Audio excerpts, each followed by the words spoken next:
பொன்னியின் செல்வன் அத்தியாயம் 7. சிரிப்பும் கொதிப்பும். அரசுரிமையை பற்றி பழுவேட்டரையரின் வார்த்தைகளை கேட்டதும் வந்தியத்தேவன் உடனே ஒரு முடிவிற்கு வந்தான். அரசுரிமையை பற்றி இவர்கள் என்ன பேசப் போகிறார்கள்? இவர்கள் யார் பேசுவதற்கு? இந்த கூட்டத்தில் நடக்கப் போவதை அறிந்து கொண்டே தீர வேண்டும். எங்கேயே உட்கார்ந்து விட வேண்டியதுதான். இதை காட்டிலும் வசதியான இடம் வேறு எங்கும் கிடையாது. ஆழ்வார்க்கடியான் எப்படியாவது போகட்டும், அவனை பற்றி நமக்கு என்ன கவலை? இன்றைக்கு இங்கே ஏதோ மர்மமான நிகழ்ச்சி நடைபெறப் போகிறது என்ற எண்ணம் வந்தியத்தேவன் மனதில் முன்னரே உண்டாகியிருந்தது. ஆழ்வார்க்கடியானின் விபரீதமான பொருள் தரும் வார்த்தைகள், கோட்டைவாசற் காவலர்களின் துடுக்கான நடத்தை, சம்புவரையரின் அரைமனதான வரவேற்பு, வெறியாட்டம் ஆடி சன்னதக்காரனின் ஆவேச மொழிகள், இவையெல்லாம் அவனுக்கு ஏதேதோ சந்தேகங்களை உண்டாக்கியிருந்தன. அந்த சந்தேகங்களை எல்லாம் நீக்கிக் கொள்ளவும் உண்மையை அறிந்து கொள்ளவும் இதோ ஒரு சந்தர்ப்பம் தெய்வாதீனமாக கிடைத்திருக்கிறது. அதை ஏன் நழுவ விட வேண்டும்? இதற்குள் கீழே பழுவேட்டரையர் பேசத் தொடங்கிவிட்டார். வந்தியத்தேவன் காது கொடுத்து கவனமாக கேட்கலானான். உங்களுக்கெல்லாம் மிக முக்கியமான ஒரு செய்தி அறிவிக்கவே நான் வந்திருக்கிறேன். அதற்காகவே இந்த கூட்டத்தை சம்புவரையர் கூட்டியிருக்கிறார். சுந்தர சோழ மகாராஜாவின் உடல்நிலை மிக கவலைக்கிடமாய் இருக்கிறது. அரண்மனை வைத்தியர்களிடம் அந்தரங்கமாக கேட்டு பார்த்தேன். அவர்கள் இனிமேல் நம்பிக்கை இல்லை, அதிக காலம் உயிரோடு இருக்க மாட்டார் என்று சொல்லிவிட்டார்கள். ஆகவே இனிமேல் நடக்க வேண்டிய காரியங்களை பற்றி நாம் இப்போது யோசித்தாக வேண்டும் என்று பழுவேட்டரையர் நிறுத்தினார். ஜோசியர்கள் என்ன சொல்லுகிறார்கள் என்று கேட்டார் கூட்டத்திலிருந்து ஒருவர். ஜோசியர்களை போய் கேட்பானேன்? சில நாட்களாக பின்மாலை நேரத்தில் வானத்தில் வால் நட்சத்திரம் தெரிகிறதே, அது போதாதா என்றார் ஒருவர். பின்னர் பழுவேட்டரையர் கூறினார், ஜோசியர்களையும் கேட்டாகிவிட்டது. அவர்கள் சில காலம் தள்ளி போடுகிறார்கள், அவ்வளவுதான். எப்படியா இருந்தாலும் அடுத்தாற்போல் பட்டத்திற்குரியவர் யார் என்பதை நாம் யோசிக்க வேண்டும். அதை பற்றி நீ யோசித்தென்னாவது? ஆதித்த கரிகாலருக்கு இளவரசர் பட்டம் 2 வருஷத்திற்கு முன்பே கட்டியாகிவிட்டதே என்று இன்னொரு கம்மலான குரல் கூறியது. உண்மைதான். ஆனால் அப்படி இளவரசர் பட்டம் கட்டுவதற்கு முன்னால் நம்ம யாருடைய யோசனையை கேட்பதாகப்பட்டது என தெரிந்து கொள்ள விரும்புகிறேன். இங்கே கூடியுள்ள நாம் ஒவ்வொருவரும் 100 ஆண்டுக்கு மேலாக 4 தலைமுறையாக சோழராஜ்யத்தின் மேன்மைக்காக பாடுபட பழங்குடியைச் சேர்ந்தவர்கள். என் பாட்டனாருக்கு தந்தை திருப்புறம்பியம் போரில் இருந்தார். என் பாட்டனார் வெள்ளூரில் நடந்த போரில் உயிர் விட்டார். என் தந்தை தக்கோலத்தில் உயிர் தியாகம் செய்தார். அம்மாதிரியே உங்களில் ஒருவரின் மூதாயாரும் இந்த சோழ நாட்டின் மேன்மை நிலைநாட்டுவதற்காக உயிரை கொடுத்திருக்கிறார்கள். நம் ஒவ்வொருவருடைய குடும்பத்திலும் இளம் பிள்ளைகள் யுத்த களத்தில் செத்திருக்கிறார்கள். இன்றைக்கும் ஈழ நாட்டில் நம்முடைய குலத்தையும் குடும்பத்தையும் சேர்ந்த பிள்ளைகள் போர் செய்து வருகிறார்கள். ஆனால் அடுத்தபடியாக பட்டத்திற்கு வரவேண்டியவர் யார் என்பது பற்றி தீர்மானிப்பதில் நம்முடைய அபிப்பிராயத்தை மகாராஜா கேட்கவில்லை. தசரதர் கூட ராமருக்கு பட்டம் கட்டுவது பற்றி மந்திராலோசனை சபை கூட்டி யோசனை செய்தார். மந்திரிகளையும் சமாந்தர்களையும் சேனை தலைவர்களையும் சிற்றரசர்களையும் ஆலோசனை கேட்டார். ஆனால் சுந்தர சோழ மகாராஜா யாருடைய யோசனையையும் கேட்பது அவசியம் என்று கருதவில்லை. நம்மை யோசனை கேட்கவில்லை என்பது சரிதான், ஆனால் யாரையுமே யோசனையை கேட்கவில்லையே என்று இறைவிதிக்கும் தேவர் கூறுவது சரி என்று பெரிய பிராட்டியாரான செம்பியன் மாதேவியையும் இளைய பிராட்டியாரான குந்தவை தேவியையும் யோசனை கேட்கப்பட்டன. இல்லை என்று பழுவேட்டரையர் கூற முடியுமா என்று கேலியான துணியில் ஒருவர் கூறவும் கூட்டத்தில் ஒரு சிலர் சிரித்தார்கள். ஆஹா, நீங்கள் சிரிக்கிறீர்கள். எப்படித்தான் உங்களுக்கு சிரிக்க தோன்றுகிறதோ நான் அறியேன். நினைக்க நினைக்க எனக்கு வயிறு பத்தி எரிகிறது, ரத்தம் கொதிக்கிறது. எதற்காக இந்த உயிரை வைத்துக்கொண்டு வெக்கம் கேட்டு வாழ வேண்டும் என்று தோன்றுகிறது என்று சன்னதம் வந்து ஆடிய தேவராளன் துர்க்கை பலி கேட்பதாக சொன்னான். 1000 வருஷத்து பரம்பரை ராஜவம்சத்தில் பிறந்த நரபலி வேண்டும் என்று சொன்னான். என்னை பலி கொடுத்து விடுங்கள். என்னுடைய குலம் 1000 ஆண்டுகளுக்கு தொன்மையானது. நீங்கள் ஒவ்வொருவரும் உங்கள் கத்தினால் என் கழுத்தில் ஒரு போடு போட்டு பலி கொடுத்து விடுங்கள். அன்னை துர்க்கை திருப்தி அடைவாள், என் மகாத்மாவும் சாந்தி அடையும். இவ்விதம் ஆவேசம் வந்து ஆடிய சன்னதக்காரனைப் போலவே வெறிகொண்ட குரலில் சொல்லி பழுவேட்டரையர் நிறுத்தினார். சற்று நேரம் மௌனம் குடிகொண்டிருந்தது. மேற்கு திசை காற்று வீழ் என்று அடிக்கும் சப்தமும், அந்த காற்றில் கோட்டை சுவருக்கு வெளியேயுள்ள மரங்கள் ஆடி அலையும் மர்மர சப்தமும் கேட்டன. ஏதோ தெரியாத்தனமாக பேசிவிட்ட பரிகாச பேச்சையும் அதனால் விழுந்த சிரிப்பையும் பழுவூர் மன்னர் பொறுத்தருள வேண்டும். " 'தாங்கள் எங்களுடைய இணையில்லாத தலைவர். தாங்கள் இட்ட கட்டளையை நிறைவேற்ற இங்குள்ளவர் அனைவரும் சித்தமாயிருக்கிறோம். தாங்கள் காட்டிய வழியில் நடக்கிறோம். தயவு செய்து மன்னித்துக் கொள்ள வேண்டும் என்று சம்புவரையர் உணர்ச்சியுடனே கூறினார். நானும் கொஞ்சம் பொறுமை இழந்து விட்டேன். அதற்காக நீங்கள் என்னை மன்னிக்க வேண்டும். ஒரு சிறிய விஷயத்தை எண்ணி பாருங்கள். சரியாக இன்றைக்கு 100 ஆண்டுகளுக்கு முன்னால் விஜயாலய சோழர் முத்தரையர்களை முறியடித்து தஞ்சாவூரை கைப்பற்றினார். திருப்புறம்பியம் போரில் பல்லவ சைன்யத்துக்கு துணையாக நின்று மதுரை பாண்டியரின் படையை நிர்மூலமாக்கினார். அது முதல் சோழ சாம்ராஜ்யம் நாளுக்கு நாள் பெருகி விஸ்தரித்து வந்திருக்கிறது. காவேரி நதிக்கு கரையெடுத்த கரிகால் வல்லவர் காலத்திலே கூட சோழ சாம்ராஜ்யம் இவ்வளவு மகோனத்தத்தை அடைந்தது கிடையாது. இன்றைக்கு தெற்கே குமரிமுனையிலிருந்து வடக்கே துங்கபத்திரை கிருஷ்ணை வரையில் சோழ சாம்ராஜ்யம் பறந்து விரிந்து கிடக்கிறது.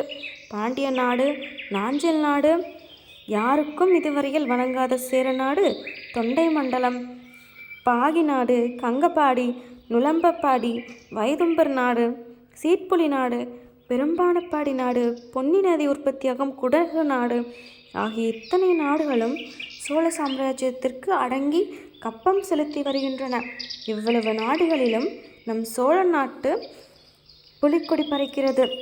தெற்கே ஈழமும் வடக்கே இரட்டை மண்டலமும் வேங்கையும் கூட இதற்குள் நமக்கு பணித்திருக்க வேண்டும்.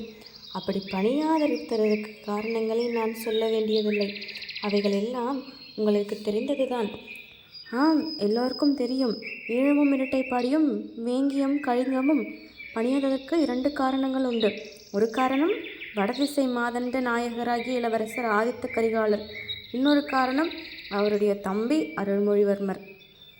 மைவரையர் கூறும் காரணத்தை நான் ஒப்புக்கொள்ளப் போகிறேன். சென்ற நூற்றாண்டு காலமாக இந்த சோழ நாட்டில் சேனாதிபதி நியமிக்கும் மரபு வேறாயிருந்தது. பல யுத்தங்களில் ஈடுபட்டு அனுபவம் பெற்ற வீராதி வீரர்களையே படைத்தலைவர்களாகவும் மாதண்ட நாயகர்களாகவும் நியமிப்பார்கள். ஆனால் இப்போது நடந்திருப்பது என்ன? மூத்த இளவரசர் வடதிசை சேனையின் சேனாதிபதி. அவர் என்ன செய்கிறார்? இரட்டை மண்டலத்தின் மீதும் வேங்கி நாடு மீதும் படையெடுத்து போகவில்லை. காஞ்சிபுரத்தில் உட்கார்ந்து கொண்டு பொன் மாளிகை கட்டி கொண்டிருக்கிறார். வீரப்பெருங்குடியில் பிறந்த வீராதி வீரர்களாகிய உங்களை கேட்கிறேன், இதற்கு முன்னால் தமிழகத்தில் எந்த மன்னராவது தாம் வசிப்பதற்கு பொன்னால் மாளிகை கட்டியதுண்டா? உலகமெங்கும் புகழ் பரப்பி இப்போது கைலாசவாசியாயிருக்கும் மதுரையையும் ஈழமும் கொண்ட பராந்தக சக்கரவர்த்தி கூட தாம் வசிப்பதற்கு பொன் மாளிகை கட்டிக்கொள்ளவில்லை. தில்லை சிற்றம்பலத்திற்குத்தான் பொன்கூரை வேய்ந்தார். ஆனால் இளவரசர் ஆதித்த கரிகாலர் தாம் வசிப்பதற்கு காஞ்சிபுரத்தில் பொன் மாளிகையை கட்டுகிறார். பல்லவ சக்கரவர்த்திகள் தலைமுறை தலைமுறையாக வாழ்ந்து ராஜ்யபாரம் புரிந்த அரண்மனை இவருடைய அந்தஸ்திற்கு போதவில்லையாம். பொன்னிழைத்த அரண்மனை கட்டுகிறார். ரத்தினங்களையும் வைடூரியங்களையும் அப்பொன் மாளிகை சுவர்களில் பதிக்கிறார். கங்கப்பாடி, நுளம்பப்பாடி, குடகு முதலிய நாடுகளில் வெற்றியடைந்து கைப்பற்றி கொண்டு வந்த பொருள்களில் ஒரு செப்பு காசாவது தலைநகரில் உள்ள பொக்கிஷ சாலைக்கு இதுவரை அனுப்பவில்லை. பொன் மாளிகை கட்டி முடிந்து விட்டதா? ஆம், முடிந்துவிட்டது என்று என்னுடைய அந்தரங்க ஒற்றர்கள் மூலம் அறிந்தேன். அத்துடன் சுந்தரச்சோழ மகாராஜாவுக்கு அவருடைய அருமை மூத்த புதல்வரிடமிருந்து கடிதங்களும் வந்தன. புதிதாக நிர்மாணித்திருக்கும் பொன் மாளிகையில் வந்து சுந்தரச்சோழ மகாராஜா சில காலம் தங்கியிருக்க வேண்டுமென்று. மகாராஜா காஞ்சிக்கு போகப் போகிறாரா என்று ஒருவர் கவலை ததும்ப குரலில் கேட்டார். அத்தகைய கவலை உங்களுக்கு வேண்டாம். அப்படி ஒன்றும் நேரப்போவது கிடையாது. நான் பார்த்து கொள்கிறேன். தஞ்சை கோட்டை காவலனாகிய என் சகோதரனும் இருக்கிறான். சின்ன பழுவேட்டரையன் அனுமதி இல்லாமல் யாரும் தஞ்சை கோட்டைக்குள் புகவும் முடியாது. என்னை அறியாமல் யாரும் மகாராஜாவை பேட்டி காணவும் முடியாது. ஓலை கொடுக்கவும் முடியாது. இதுவரையில் 2-3 தடவை வந்த ஓலைகள் நிறுத்திவிட்டேன். வாழ்க பழுவேட்டரையர்! வாழ்க பழுவூர் மன்னரின் சாணக்கிய தந்திரம்! வாழ்க அவர் வீரம் என்று கோஷங்கள் எழுந்தன. இன்னும் கேளுங்கள். பட்டத்து இளவரசர் செய்யும் காரியங்களை காட்டிலும் ஈழத்தில் போர் நடத்தச் சென்றிருக்கும் இளவரசர் அருள்மொழிவர்மனின் காரியங்கள் மிக மிக விசித்திரமாயிருக்கின்றன. யுத்த தர்மத்தை பற்றி நாம் அறிந்திருப்பதென்ன? பரம்பரையாக பல 100 ஆண்டுகளாக நம் முன்னோர்கள் கடைபிடித்து வந்திருப்பதென்ன? நம் நாட்டு படைகள் வேறு நாடுகளின் மீது படையெடுத்துச் சென்றால் படைகளுக்கு வேண்டிய உணவுகளை அந்த வேற்று நாடுகளிலேயே சம்பாதித்துக் கொள்ள வேண்டும். அந்த நாடுகளில் கைப்பற்றும் பொருளை கொண்டே வீரர்களுக்கு ஊதியமும் கொடுக்க வேண்டும். மிகுந்த பொருளை தலைநகரில் உள்ள அரசாங்க பொக்கிஷத்திற்கு அனுப்பி வைக்க வேண்டும். ஆனால் இளவரசர் அருள்மொழிவர்மர் என்ன செய்கிறார்? ஈழ நாட்டில் உள்ள நம் போர் வீரர்களுக்கெல்லாம் இங்கிருந்து கப்பல்களில் உணவு அனுப்பி வைக்க வேண்டுமாம். ஒரு வருஷ காலமாக நானும் 10 தடவை பல கப்பல்களில் ஏற்றி உணவு அனுப்பி வைத்திருக்கிறேன். விந்தை விந்தை, இந்த அநியாயத்தை பொறுக்க முடியாது, இப்படி கேட்டதே இல்லை என்று குரல்கள் எழுந்தன. இந்த அதிசயமான காரியத்திற்கு இளவரசர் அருள்மொழிவர்மர் கூறும் காரணத்தையும் கேட்டுக்கொள்ளுங்கள். படையெடுத்துச் சென்ற நாட்டில் நம் வீரர்களுக்கு வேண்டிய உணவுப் பொருட்களை சம்பாதிப்பது என்றால் அங்குள்ள குடிமக்களின் அதிருப்திற்கு உள்ளாக நேரிடுமாம். ஈழத்து அரச குலத்தோடு நமக்கு சண்டையே தவிர ஈழத்து மக்களோடு எவ்வித சண்டையும் இல்லையாம். ஆகையால் அவர்களை எவ்விதத்திலும் கஷ்டப்படுத்தக்கூடாதாம். அரசு குலத்தாருடன் போராடி வென்ற பிறகு மக்களின் மனமார்ந்த விருப்பத்துடன் ஆட்சி நடத்த வேண்டுமாம். ஆகையால் பணமும் உணவும் இங்கிருந்து அனுப்ப வேண்டுமாம். சமயம் கூட்டத்தில் ஒருவர், படையெடுத்துச் சென்ற நாடுகளில் உள்ள ஜனங்களிடம் ஒன்றையுமே கேட்கக்கூடாது, அவர்களின் காலில் விழுந்து கும்பிட வேண்டும் என்ற யுத்த தர்மத்தை இதுவரை நாங்கள் கேட்டதே கிடையாது என்றார். அதனால் விளையும் விபரீதத்தையும் கேளுங்கள். 2 இளவரசர்களும் சேர்ந்து செய்யும் காரியங்களினால் தஞ்சை அரண்மனையை தனப்பொக்கிஷங்களும் தானிய பண்டாரமும் அடிக்கடி மிக குறைந்து போகின்றன. உங்களுக்கெல்லாம் அதிக வரி போட்டு வசூலிக்கும் நிர்பந்தம் எனக்கு ஏற்பட்டது. இதற்காக தான் என்னை இறையதிகாரியாக நியமித்திருக்கிறார்கள். சோழ நாட்டின் மேன்மையே முக்கியம் என்று நான் கருதியிராவிட்டால் எப்பொழுதோ இப்பதவியை விட்டு தொலைத்திருப்பேன். கூடவே கூடாது. தாங்கள் இப்பதவியில் இருப்பதுதான் எங்களுக்கெல்லாம் பெரிய பாதுகாப்பு. இந்த முறைகேடான காரியங்களை பற்றி தாங்கள் மகாராஜாவிடம் சொல்லி பார்க்கவில்லையா? சொல்லாமல் என்ன, பல தடவை சொல்லியாகிவிட்டது. ஒவ்வொரு தடவையும் பெரிய பிராட்டியிடம் கேளுங்கள், இளைய பிராட்டியிடம் கேளுங்கள் என்று மறுமொழிகள் கிடைக்கிறது. முன்னமே தான் சொன்னேனே, மகாராஜாவுக்கு சுயமாக சிந்தனை செய்யும் சக்தியே கிடையாது, இல்லாமற் போய்விட்டது. முக்கியமான காரியங்களில் தம்முடைய யோசனையை கேட்பதும் இல்லை. அவருடைய பெரியன்னை செம்பியன் மாதேவியின் வாக்குதான் அவருக்கு தெய்வ வாக்கு. அடுத்தபடியாக அவருடைய செல்வ குமாரி குந்தவை பிராட்டியிடம் யோசனை கேட்கச் சொல்கிறார். ராஜ்யசேவையில் தலைநகரத்திற்கு போன நானும் மற்ற அமைச்சர்களும் அந்த சின்னஞ்சிறு பெண்ணிடம் யோசனை கேட்பதற்கு போய் நிற்க வேண்டும். எப்படி இருக்கிறது கதை? இந்த சோழ சாம்ராஜ்யம் ஆரம்பமான காலத்திலிருந்து இப்படி ராஜ்ய காலங்களில் பெண்கள் தலையிட்டதாக நாம் கேள்விப்பட்டதே இல்லை. இத்தகைய அவமானத்தையும் வேதனையையும் ஒரு நாளும் கூட என்னால் பொறுத்திருக்க முடியாது. அல்லது நீங்கள் எல்லாரும் ஒருமுகமாக சொன்னால் நான் இந்த ராஜாங்க பொறுப்பையும் வரி விதித்து பொக்கிஷம் நிரப்பும் தொல்லையையும் விட்டுவிட்டு என் சொந்த ஊரோடு இருந்து விடுகிறேன். கூடாது கூடாது, பழுவூர்தேவர் அப்படி எங்களை கைவிட்டு விடக்கூடாது. அரும்பாடுபட்டு 1000 வீரர்களையும் தங்கள் இரத்தத்தை சிந்தி ஸ்தாபித்த சோழ சாம்ராஜ்யம் ஒரு நொடியில் சின்னாபின்னமாய் போய்விடும் என்றார் சம்புவரையர். அப்படியானால் இந்த நிலைமையில் என்ன செய்வது என்று நீங்கள் தான் எனக்கு யோசனை சொல்ல வேண்டும்.